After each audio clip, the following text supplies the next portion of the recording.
এই তো আপার কাছে আসলাম, আপা ফোন করেছিলেন কালকে যেতে হবে। এভাবেই বিভিন্ন সময় নিজেকে জাহির করতেন কাজী সালাউদ্দিন। আর সালাউদ্দিনের এই আপা অন্য কেউ নন, খোদ ক্ষমতাচ্যুত সাবেক প্রধানমন্ত্রী শেখ হাসিনা। ক্রীড়াঙ্গনে একজন দানবে পরিণত হওয়া সালাউদ্দিন দেশ ছাড়ার অনুমতি পেয়েছেন। ওদের স্বপ্ন পূরণে পাশে থাকতে পেরে আমরা গর্বিত।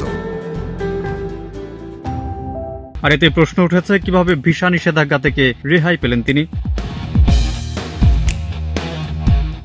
ক্রীড়াঙ্গনে ফ্যাসিস্টের দোসর হিসেবে অভিযুক্ত বাংলাদেশ ক্রিকেট বোর্ডের সাবেক সভাপতি নাজমুল হাসান পাপন পালিয়ে গেলেও রয়ে গেছেন বাংলাদেশ ফুটবল ফেডারেশনের সাবেক সভাপতি কাজী সালাউদ্দিন। গত বছরের 5 আগস্টের পর সালাউদ্দিন দেশ ছেড়ে যাবার নানা উপায় খুঁজছিলেন, কিন্তু হালে পানি পাননি। অবশেষে স্বরাষ্ট্র মন্ত্রণালয় সালাউদ্দিন ও তার সহযোগী বাফুফের সদস্য মাহফুজা আক্তার কিরণের বিদেশ ভ্রমণের নিষেধাজ্ঞা প্রত্যাহার করেছে।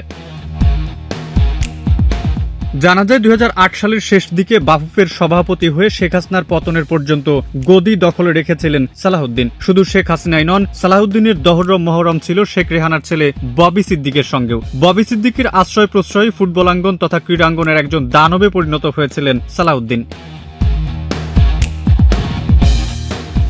5 আগস্টের পর কয়েক দফা বিদেশে যাতায়াত করেছিলেন সালাউদ্দিন। তার বিরুদ্ধে সাবেক প্রধানমন্ত্রী ও বিএনপি চেয়ারপারসন বেগম খালেদা জিয়াকে হত্যা চেষ্টা মামলা দায়ের হওয়ার পর বৈধভাবে বাংলাদেশের সীমান্ত পেরোনো সালাউদ্দিনের জন্য নিষিদ্ধ হয়ে যায়। সেই নিষেধাজ্ঞা কাটানোর নতুন ফন্দি এঁটেছেন তিনি। মৃতপ্রায় সাউথ এশিয়ান ফুটবল ফেডারেশনের সভাপতি পদকে ব্যবহার করে দেশ ছাড়তে যাচ্ছেন কাজী সালাউদ্দিন।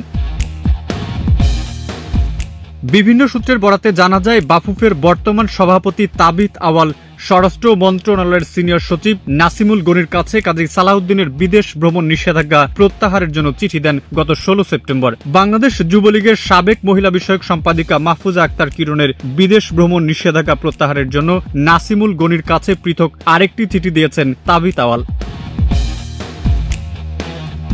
জানা গেছে 14 থেকে 21 অক্টোবর সৌদি আরবে অনুষ্ঠিত হবে FIFA members association 2026 planning meeting ও Asian Football Confederation 2025 award night, যেখানে অংশগ্রহণ করার কথা রয়েছে সাব সভাপতি সালাউদ্দিন ও বাফুফে কার্যনির্বাহী সদস্য কিরণের। এজন্য তাদের বিদেশ ভ্রমণ নিষেধাজ্ঞা প্রত্যাহার করেছে স্বরাষ্ট্র মন্ত্রণালয়। 13 অক্টোবর মন্ত্রণালয়ের বহিরাগমন 1 শাখার উপসচিব আরিফুর রহমান স্বাক্ষরিত এক আদেশে একথা জানানো হয়। দুর্নীতির অভিযোগ থাকার পরও কিভাবে বিদেশ ভ্রমণের অনুমতি পাচ্ছেন এমন প্রশ্ন করা হলে বাফুফের সভাপতি তাবিত আওয়াল বলেন, আমি আর এর সঙ্গে জড়াতে চাই না, এর চেয়ে বেশি কিছু আর বলবো না।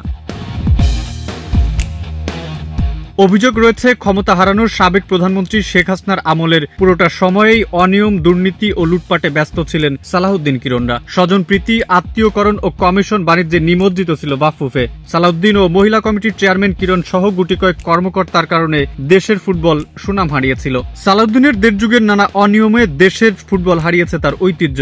তারপরও সালাউদ্দিন ও কিরণের বিদেশ সফরে নিষেধাজ্ঞা প্রত্যাহার বিস্ময়ের সৃষ্টি করেছে।